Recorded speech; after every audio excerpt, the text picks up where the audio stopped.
The aroma of coffee wafts through the air, invigorating the senses, and transporting us to the bustling streets of Middle Eastern souks. But where did this enchanting drink truly originate? Coffee, as we know it today, is deeply rooted in Middle Eastern culture and history. Its story is a rich tapestry, woven with myths, commerce, and the transformative powers of globalization. Let's begin by dispelling a popular myth.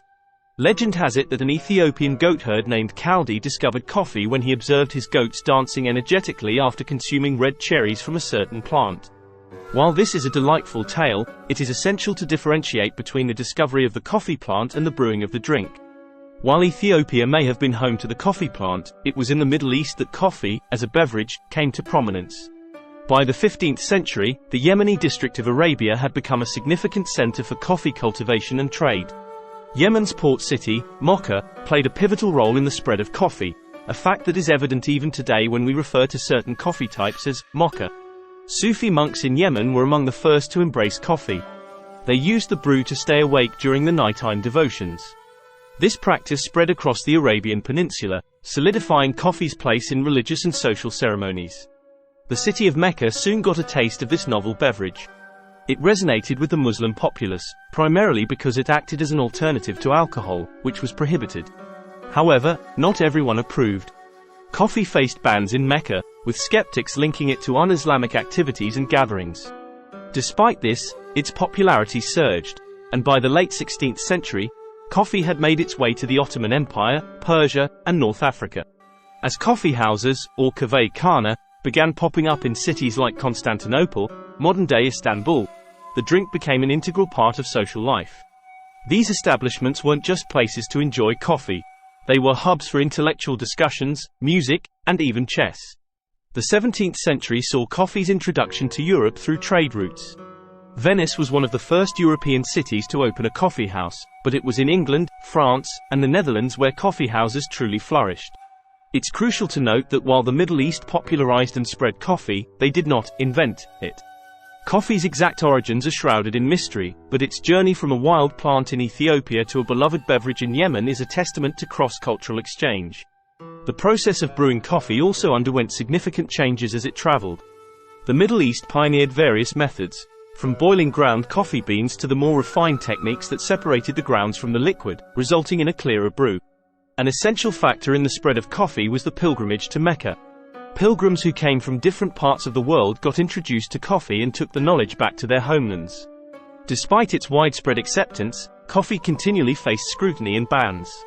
Whether it was religious concerns in Mecca, societal worries in Cairo, or political fears in Europe, coffee often bore the brunt of authorities' anxieties about its influence. The economic significance of coffee can't be overlooked.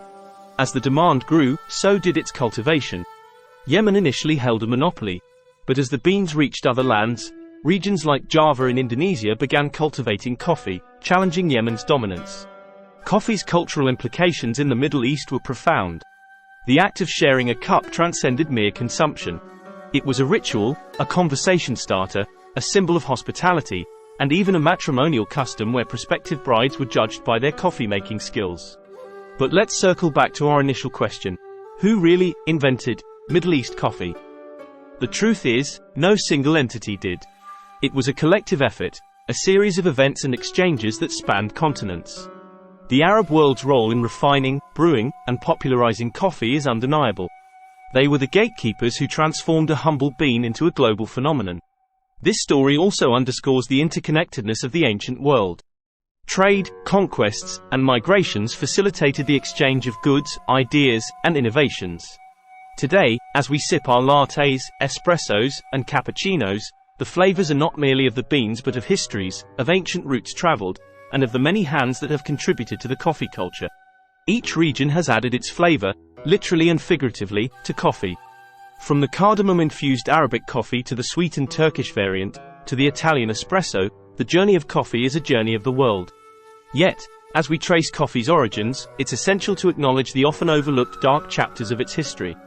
The colonization of lands for coffee plantations, the exploitation of labor, and the socio-economic disparities it sometimes exacerbated. The story of coffee isn't just about a drink. It's a narrative of power, of cultures clashing and merging, of economies built, and of identities formed.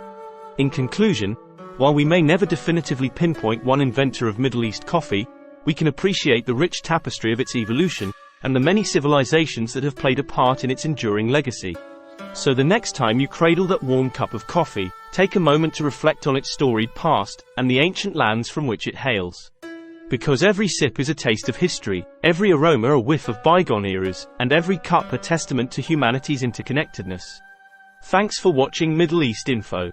If you found this video informative, don't forget to like and subscribe for more insightful content on this fascinating region.